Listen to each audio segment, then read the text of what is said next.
Hello. Get your official products such as this marvelous t-shirt that I'm wearing or this great coffee mug that I'm drinking out of and many other products with the show about stuff at www.zazzle.com/a stuff store. Welcome to a new podcast show about stuff. It's the show about stuff, the Stephen Davis Show.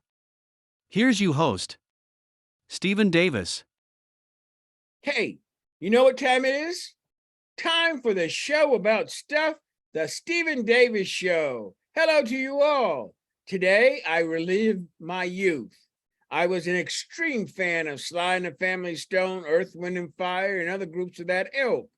My guest today was the lead guitarist of one of the greatest groups of that time. He was on 7 of their albums, including, to me, their most iconic, Composite Truth, Mr. Omar Mesa, formerly of the group Mandrel. Hey, how are you doing today? Welcome to my show. How are you doing today? All right, Stephen. Nice to meet you. I'm doing good. Nice to meet you too. Where are you calling from? I live in South Florida, and so near Fort Lauderdale. How's it down there? You like it? It's okay, man. I miss the city sometimes, a lot of times, but I don't miss those frozen winters though. And it's coming up right now. Because I'm a tropical man from a tropical land. I was born in Havana. Oh, okay. That answers the first question. I want you to tell me about it, about being born in Cuba in Havana. Yeah, I was born in Havana and in Buena Vista area, Marianao, and was brought up by my parents when I was 6, so just outside the city of Hoboken, New Jersey. I grew up But first, tell me about your parents. My mom was into photography and stuff, and actually I was a stepdad that I came with, and he was a hard worker, worked in the embroidery business in New Jersey, brought me up there. Okay, now you came to the United States when you were how old? 6 years old. So what do you remember about living in Cuba at the time? I had a grandma who was a teacher. She rode a horse 10 miles a day to teach. Oh, wow. When I was a kid, like 3 years old, she started to teach me how to write, even alphabet or whatever stuff to write. And I think it really helped my brain to get that early thing. And it's very few memories of Cuba. Going to a tobacco farm. I was brought to a tobacco farm and things like that. Now, how did you get from Cuba to you came to the New Jersey area? Yeah, Hoboken. How did you get from there? Is there a story there in terms of your coming to the United States? It was kind of a culture shock. I didn't speak English, and the first day walking into kindergarten class, the teacher spoke to me in English and I just froze, like traumatic experience. Like I froze, I literally froze. But I picked up the language pretty quickly. Kids can do that. It's a lot of the other folks that come from the Caribbean that particularly speaks English, but they speak the Queen's English. I remember this one time where this young man said he was in class and he used the word rubbers. I need to take my rubbers off. Oh, yeah. And the teacher got pissed with him. So I imagine it was somewhat like that. Yeah, that's true. My wife's from London. I'm familiar with some of that.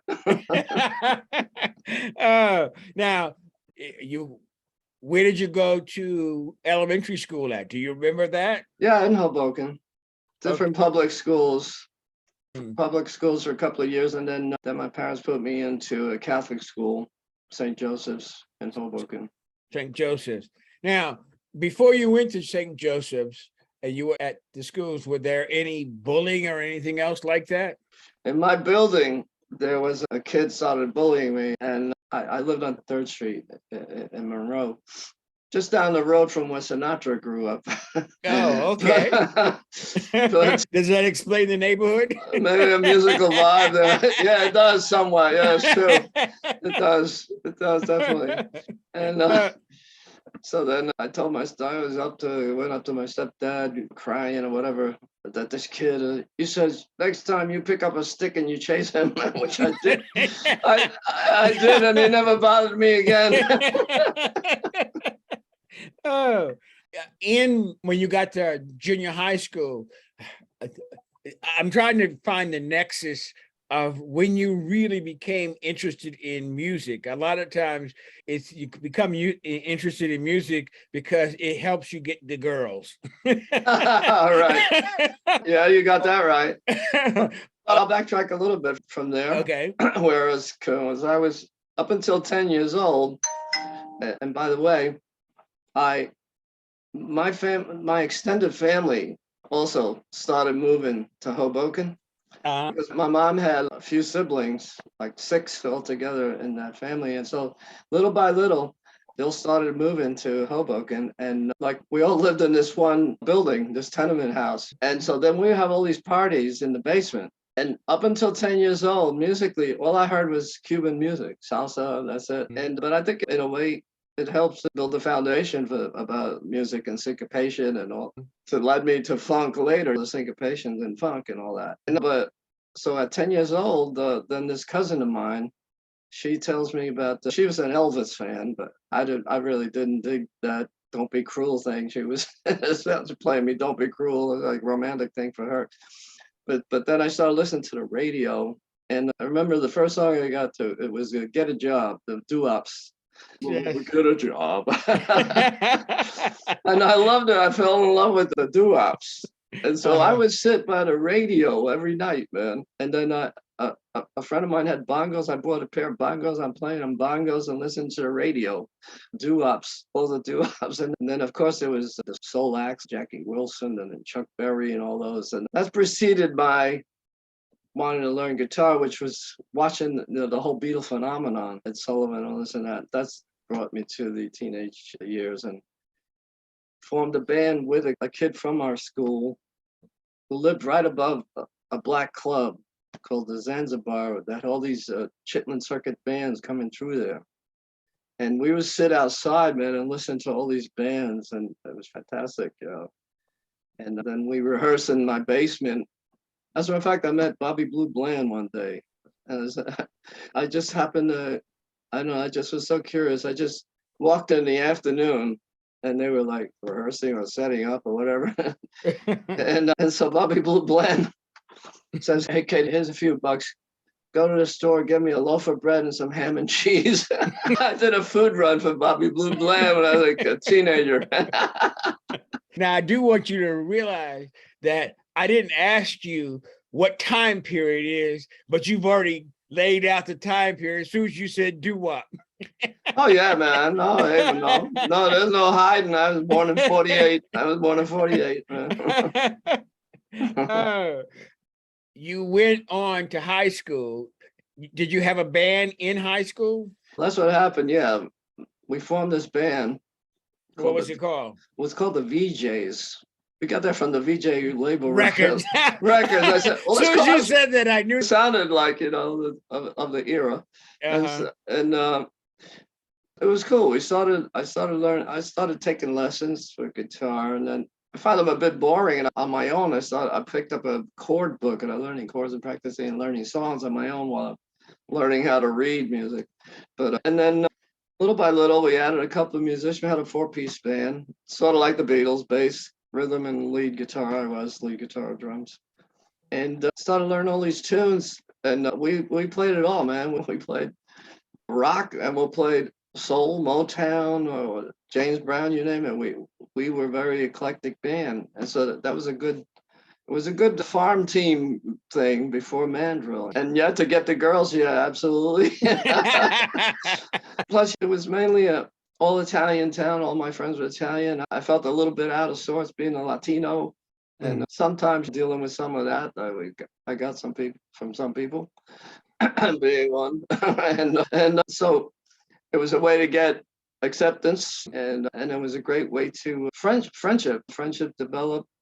And it was heartwarming to the joy of being on stage and pleasing people with music. That's what it all started, man. It was great. It was a great grounding. There's a YouTube interview I did with that band out there, because the Hoboken Historical Museum did an interview on music in the 60s in Hoboken, and we were featured in there. It's out on YouTube. Yeah. Wasn't Frankie Valli in the Four Seasons from that area? From New Jersey, yeah. From Jersey, not Hoboken per se, but they were from Jersey, yeah. Okay.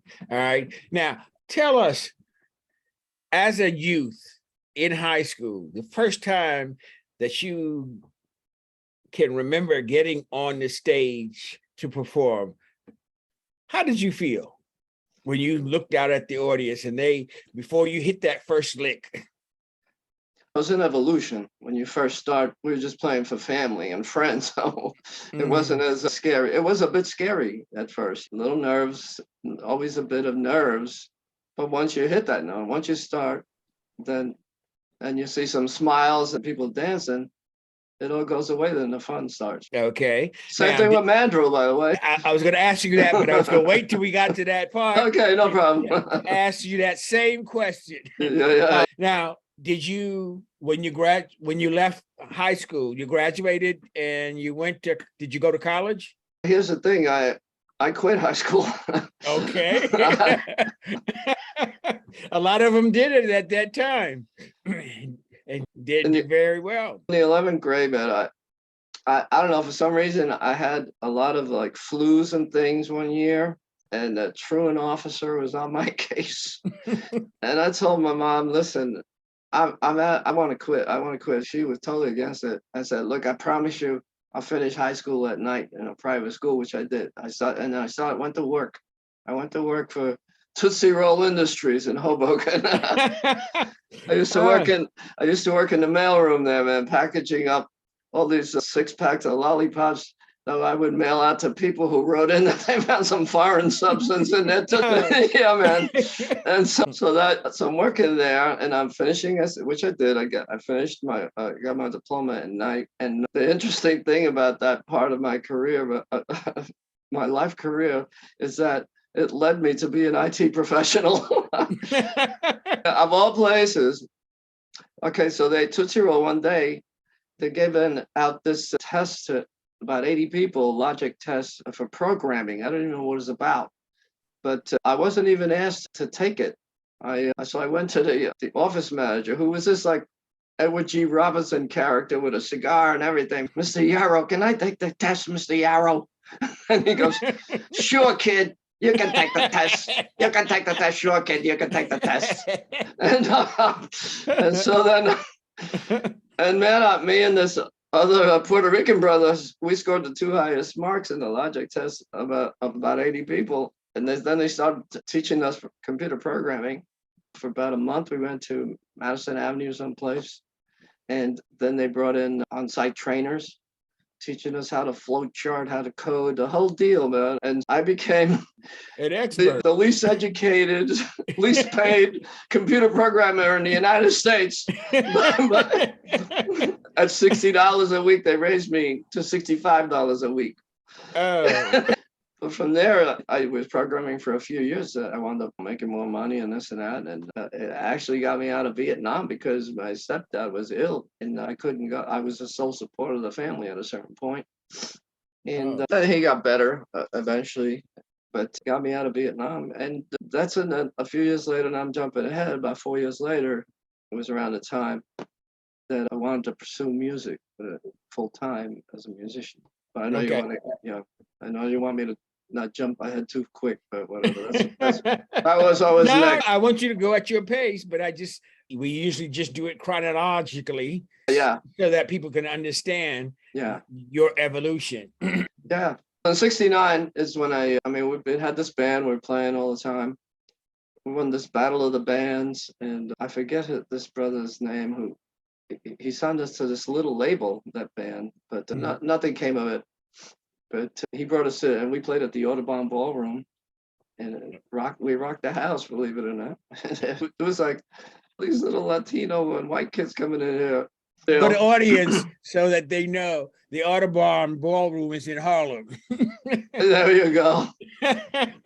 And I tell you what, it wasn't too far removed from when Malcolm X got assassinated there, man. It was right around the time. It was crazy. But we went in there, we did our thing, and it was great, man. It was first time playing for a whole Black audience, and it was heartwarming. It was wonderful.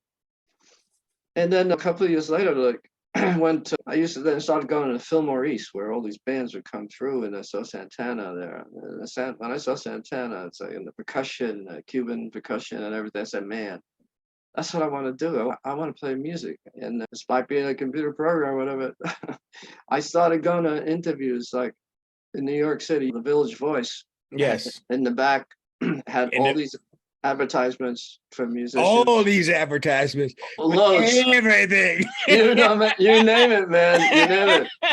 And so for a year, I started going, let me see, I'll go as a bass player, I'll go as a singer, I'll go as a guitar player. I started going to these interviews, right? And then one day, I saw one it said keyboard and guitar, lead guitar. And I had a buddy who was a great keyboard player. I brought him, but they already had coffee. But I brought my friend Andy. He was a fantastic player. And then, but as soon as I went in there, man, it was like a heartwarming feeling with the Wilson brothers and Charlie and Bundy and Coffee. They were all, and I saw the percussion, and we started jamming, man. And it was like, whoo, it just clicked. And as a matter of fact, they told me they had auditioned loads of guitar players before me, and I didn't have the best chops even, but I had the best feel for them. And so, and that's how, and then we started rehearsing 6 nights a week. Okay. What was that at the very beginning of their band, or were they already out performing? Very beginning.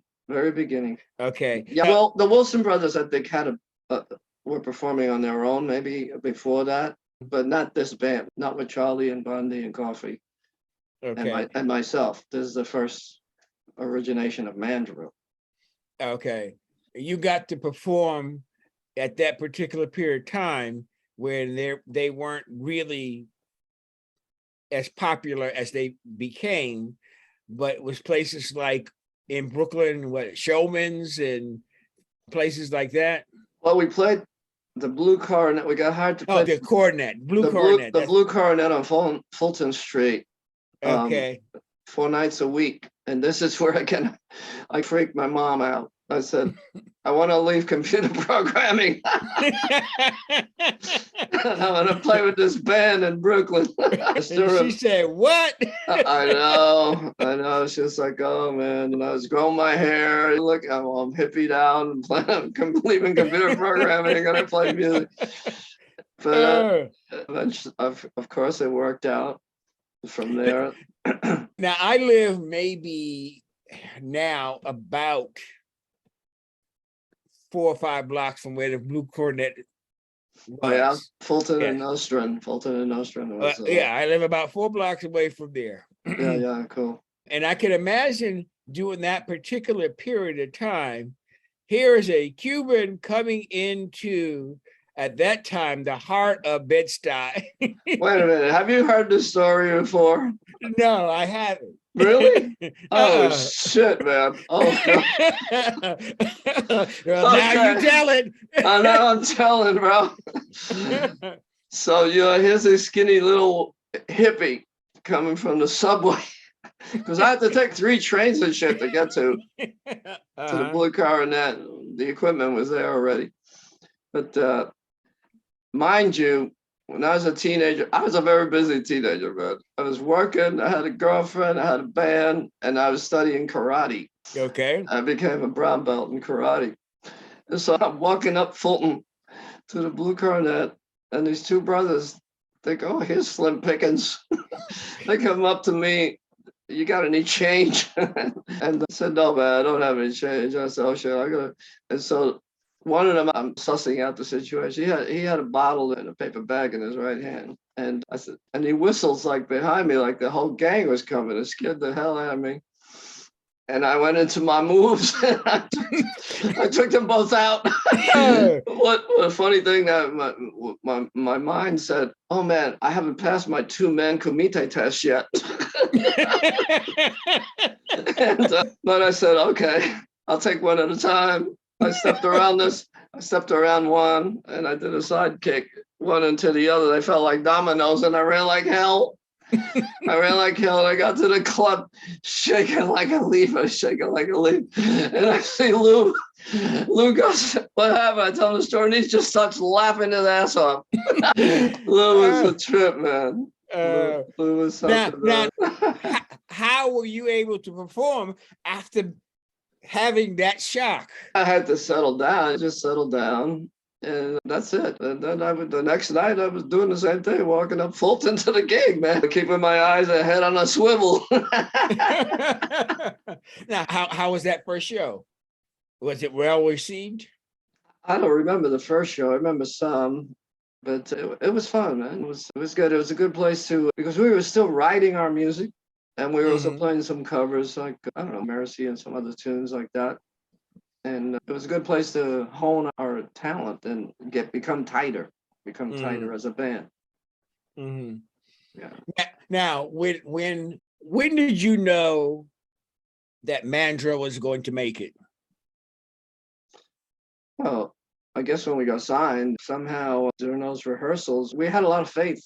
We had a lot of faith in the material, and just kept at it. And really, like within 7 months of us all getting together at the beauty shop there in Bed-Stuy, that someone, I don't know who, knew Bill Ray Fleming, who became our manager and who brought us to Columbia Recording to do a demo. And which, by the way, Columbia passed on us because they already had Santana. But he brought it to Polydor and they signed us. And that's when I felt, wow, we've made it. Although that was naive to think, oh, okay, you made it just because you signed. No, that's where the journey starts again. But it seemed to be that you all were so connected or fortunate or both to be able to sign. Usually you sign with a smaller label, and then you have a halfway hit record, something to make the next higher company say, I'm going to take a chance on you. But because Polydor was very big at that time, it still is. Yeah. I guess they became Polygram or swallowed up by Polygram. I'm not sure, something like that. What happened was we started touring, and our live performances, I think that is how we developed the following. It was more than and we got some promotion on WNEW FM. They played us a lot. They played the whole first side of the album, Peace and Love Suite. I remember one day they played the whole thing, 17 minutes, which you don't see that today. No, you don't. But you also had a very iconic show with Ellis Close. Are you talking about Haslip? Haslip, I'm sorry. Yes, Ellis Haslip. But yeah, we got on Soul, that show, the local television show. Yes, I watched that show not too long ago again, and it was a great show. It was such a great show. He was a pioneer. It was an amazing show he had, with musically. I know it's on Amazon Prime. Were you on at the same time that Anna Horsford was the producer of it, or the associate producer? I never paid attention too much to the business side of things like that. I don't even recall who was on. Maybe Patti LaBelle was on with us. I was more into the musical side of things. Anna Horsford was the one who became the actress, and she did Amen TV series, and she did the Wayans Brothers. Oh yeah, okay. TV series. That's Anna. But she was a producer or a associate producer. She was associated with that show. Oh, okay. Cool. So I thought maybe it was around the time that you did it. No, we just sat and talked to Ellis. Yeah. Okay. Did you, or let me go back to the question that I asked you as a high school, when you had your first concert that was a big concert, and you walked out on the stage and you looked at this vast audience. Yeah. How did you feel? There's a story behind that because Okay. I love it. These stories are great. the story behind it, it was a hell of a lesson in marketing, Uh-huh. actually, because on our first tour, we opened up for Mata Hoople rock band in Fillmore East, and nobody knew who we were. And so after, like halfway through the show, like some cats was yelling out "Mata Hoople" after our song finishes. I said, "Damn, it took my whole life to get to the Fillmore, and they're asking for Mata Hoople." Go ahead. I'm sorry. Go ahead. So it's, well, okay, but no, the tour continued and played different cities. But the marketing lesson was exposure, being exposed to an audience in Hawaii. Honolulu was in our at the end of our tour, and the fellow who booked us there was a promoter who owned a radio station as well, and so he had a monopoly. He played the heck out of us for a month before we got there, and Mhm. we were when we landed, we were like stars in Honolulu. We were signing autographs and this and that's like, wow, this is different than Mata Hoople. It's like, what's going on here, man? And it's like, and then we're listening to the radio. News we're being played on the radio. We hear ourselves on the radio. And we sold out an 8,000 seat auditorium, the Civic Auditorium. Mhm. And so that's a lot, the first large crowd that we played at. And that was incredible. It was a fantastic feeling. Of course, we played to much bigger crowds later on. In Philly, one time we played at Fairmount Park and opened up for this band called Sea Train or something. And 100,000 people. That was mind boggling. I could think I could only see the first 20,000. And after that, it's like ants or like little dots. So I don't know. You can't see that far, but it's exhilarating. It's an exhilarating experience. I know this is putting you on the spot, and you're probably going to say all of them. But what was your favorite Mandrill song? Everybody loves Fence Walk. Uh-huh. Everybody loves Fence Walk. And if somebody asks me, show me a song from your band, I'll show them Fence Walk. Mhm. Because it's funky.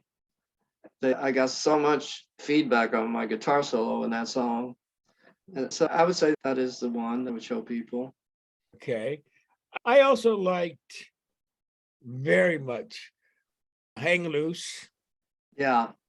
I also, my favorite Mandrel song, believe it or not, is Polk Street Carnival. Oh, yeah. I love playing Polk Street. Yeah, that was my favorite song.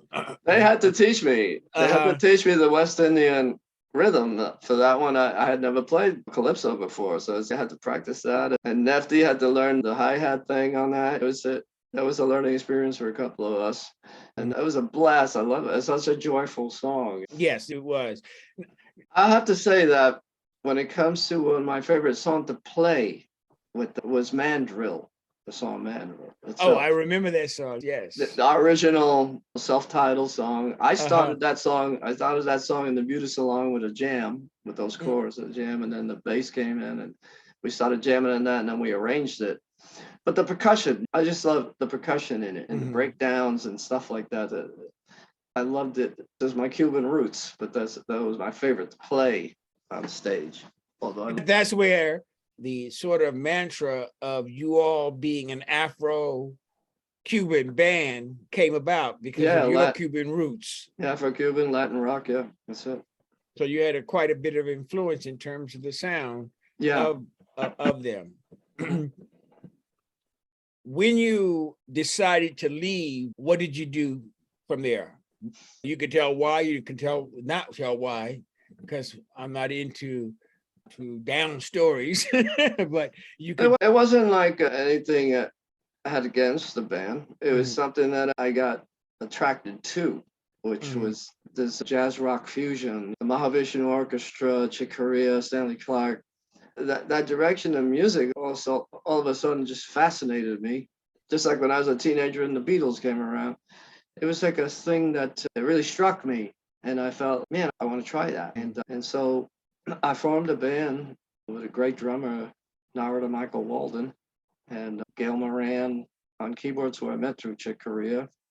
And I had a sax player, Peter Punzel, a couple other bass player, and another guitarist I had, Bill Schott. we had a great 6-piece jazz rock fusion thing that we were developing. And but the Mahavishnu Orchestra broke up, and we were all known to each other. I knew John, I knew Carlos at the time, Narada. We were on this meditation group with this guru, and so it's like so we had a network of musicians that we knew each other, but so John needed Narada, and Narada asked Gail to join them, and so that Apocalypse album, those are two of my former members of the band, Narada and Gail Moran.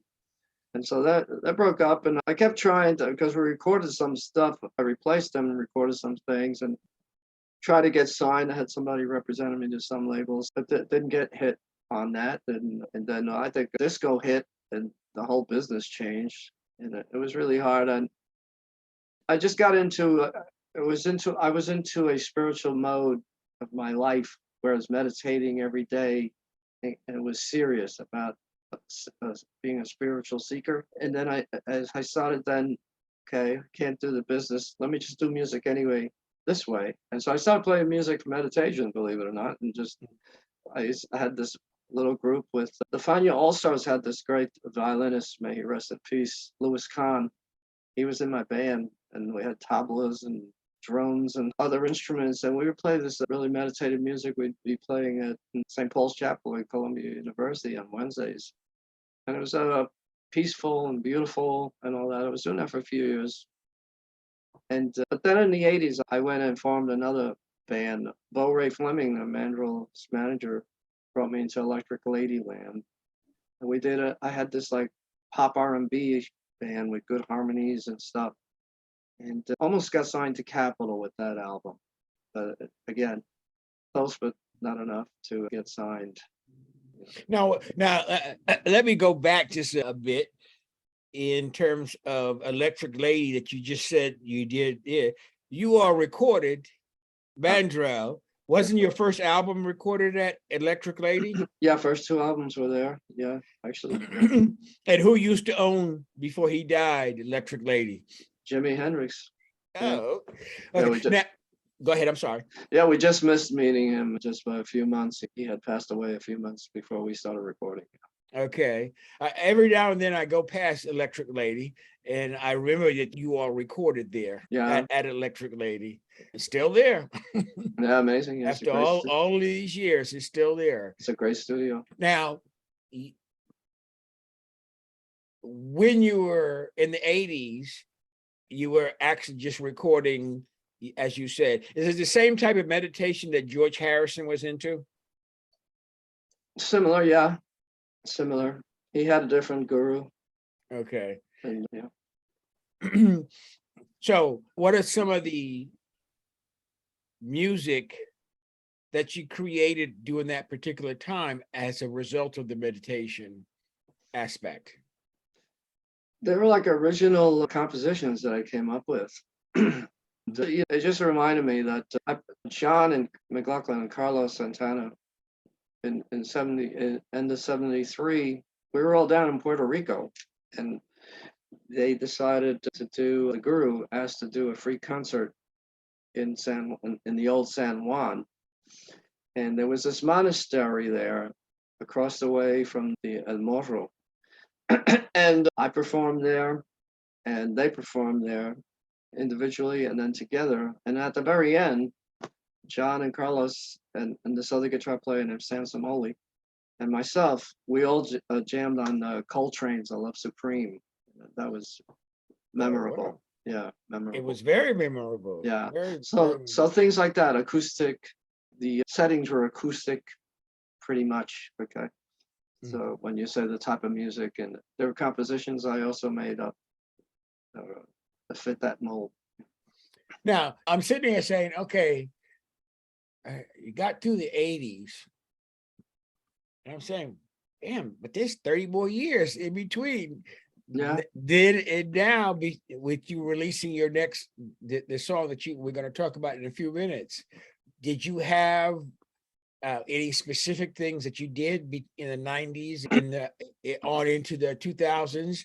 And how do you think music have changed since you first began?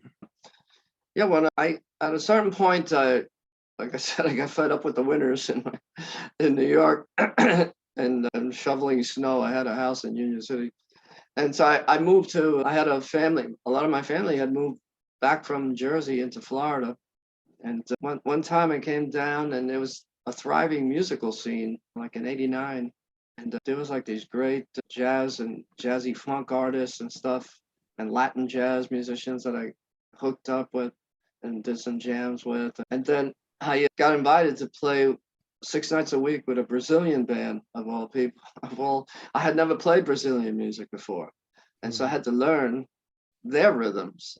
And I was fascinated. They'll mix jazz chords with these complicated rhythms and syncopations, a whole different feel.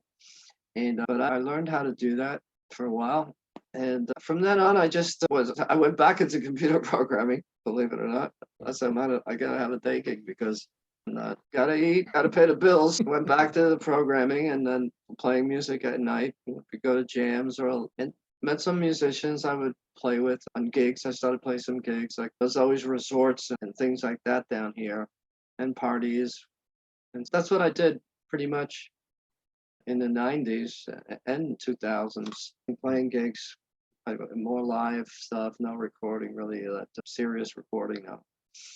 And then this song came about. I just, during the pandemic, the gigs went away. And so I said, let me start developing my home studio a bit. And so I invested in my home studio and I recorded it.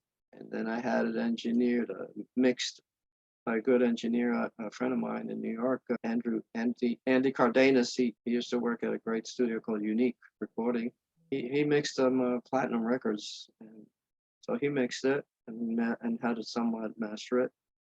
And now I'm trying to promote it, trying to get it out there. Because now which leads me to your question about how the music business has changed. It's like a whole new world, really, of streaming and this and that. I decided I'm just going to release this on digitally because maybe later on, if I record a few more, I'll put it on a CD. But I think you buy a car now, it doesn't have a CD player. But okay.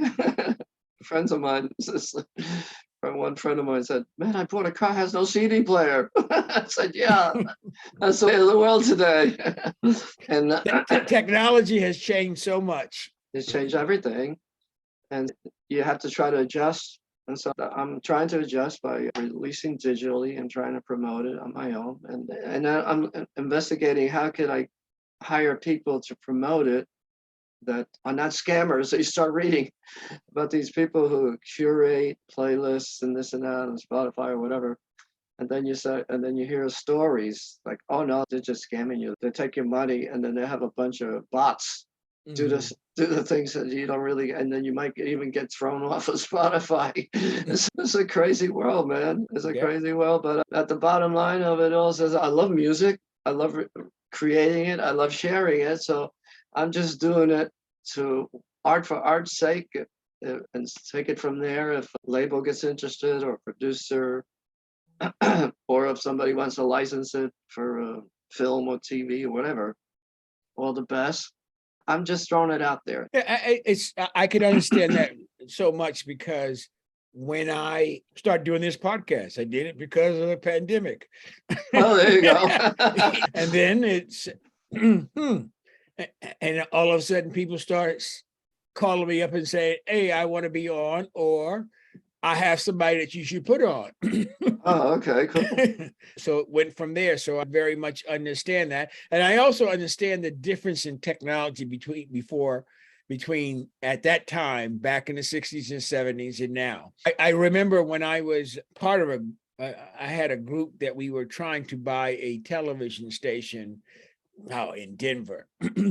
And we had to go out there and look at the station and do your investigation, your due diligence. And the station had a building that they owned. It was seven stories. During its heyday, every office was occupied. When we went out to try to see about buying it, we didn't. But the 7 stories was now, it's still 7 stories, but the station was only in 2 or 3 of the stories because technology had all of a sudden where you would have cameramen moving around. You all of a sudden had one person with robotics, cameras. And so I very much understand that what you were talking about just earlier. Tell us about this, about your song. It's basically a romantic song, but it also can relate to friends who are tight and can think alike and stuff. But it came about in my relationship with my wife, where we're finishing each other's sentences, and I was just thinking that. Oh, I was just thinking that. And so I love the way you read my mind. We said it one day to each other, and I said, wow, that's a good title for a tune. That's a good basis for a song. And so she actually wrote the lyrics with me. I put all the music together. I played the keys real slow. I played the keys, played the bass and the guitar, of course. And I had a great saxophone player who's a jazz dude from down here, Greg Diaz. And my wife sang backups, and Mark Berner. And he was another great musician, but he just sang the backups on it. And that's it. Yeah, I wanted to have something that grooves and was melodic and a little funky. I do some funky chicken picking in there. And people tell me it's really catchy. It's like this good friend of mine says, man, get that song out of my effing head. And so, like, because he couldn't get out of his head, he goes, I was happy with the feedback I've gotten. That'd be great if the whole world can hear it. I remember particularly when I was younger, you hear songs that you hated, but they played it so much, and all of a sudden, and I'm gonna tell you one of the songs that was like that. When I first heard it, I didn't particularly like it, but I had somebody. I was going to Baruch College, and I had somebody that I would drive to home in the evening. I had 2 people that would drive back to Brooklyn with me. And whenever that song would come on, she would cut it up. And I hated it. It was Rich Girl by Hall & Oates. But all of a sudden, I knew all the words. Yeah. As late as 2 days ago, I played it. That's funny, man. But that does happen. It's happened to me. That's happened to me too, man. Definitely. Yes. That is an interesting thing. Maybe that's marketing. I don't know how our brains work, but you start to develop an admiration for it. Yeah. What are your future plans? I have, like I said, promoting this as best as I can, and I have other musical ideas, and they're all over the place, like Mandrel was. Mandrel was a very eclectic band. I have an island music. I have Latin jazz music in my head. I have other pop R&B tunes and dance tunes. I got so much stuff in my head, and then I've developed some chords and melodies and everything for. But now I want to get this song out there. I want to see how far I can take this one. Are you going to support it with live performances? Is there well, it's only one. It's only one song, but if I get gigs down here again, I took some time off for this. I'll throw it in when I'm playing. I'll throw it in, and yeah. Well, too bad I didn't know you earlier, because I just promoted the group that I'm associated with. We put on a concert at Town Hall back in May. Oh yeah, nice. It was the first anniversary, the first annual George Floyd Memorial Concert. Oh wow, fantastic. Hopefully next year we'll be able to invite you. That'd be cool. That'd be great. Yeah. I did play with a band 4 years ago in Philly. The great bass player Jamaluddin Takuma. He invited me up there because he was a Mandrel fan, and he had some Moroccan musicians because there to do a show as well. And he liked that connection of, as you saw on our third album, how we came back from Tangiers with all the Moroccan outfits and everything. And percussion, like on Hang Loose, the claquebas, those are Moroccan instruments. And so he invited me up there to play some Mandrel stuff. And ironically, because he just passed away, I asked him, can we start with The Creator Has a Master Plan, Carl Sanders. Yes, And yes. so we started with that, and then we played some Mandrill tunes. And if I get in a situation like that, maybe again, then I'll throw in this song or maybe other songs of mine. I could mix Mandrill stuff and some of my stuff. That would But be you, nice. you are still in contact with Mandrel, different people that were part of the band, right? Yeah, I'm in touch with Coffee a lot. And I call Charlie once in a while, the original drummer. And with Rick, I'll talk to Rick here and there. Yeah. And Nefty. And Nefty. The name of your song is I Love the Way You Read My Mind. That's right. And it's self-produced. Yeah, it is. And where can people get it at? You can download it at Amazon or Bandcamp. Yeah. SoundCloud. It's on SoundCloud. Yeah. I thank you so much for being part of the broadcast. The song is I Love the Way You Read My Mind. Thanks, Stephen. It's been fun. It's been fun, and thank you so much for being on it. And Thank that's the show about stuff, the Stephen Davis Show. I'll see you next week. Thank you for tuning in this week. Hope you enjoyed this show about stuff. See you next time. Hello. Get your official products such as this marvelous t-shirt that I'm wearing, or this great coffee mug that I'm drinking out of, and many other products with the show about stuff at www.zazzle.com/a stuff store.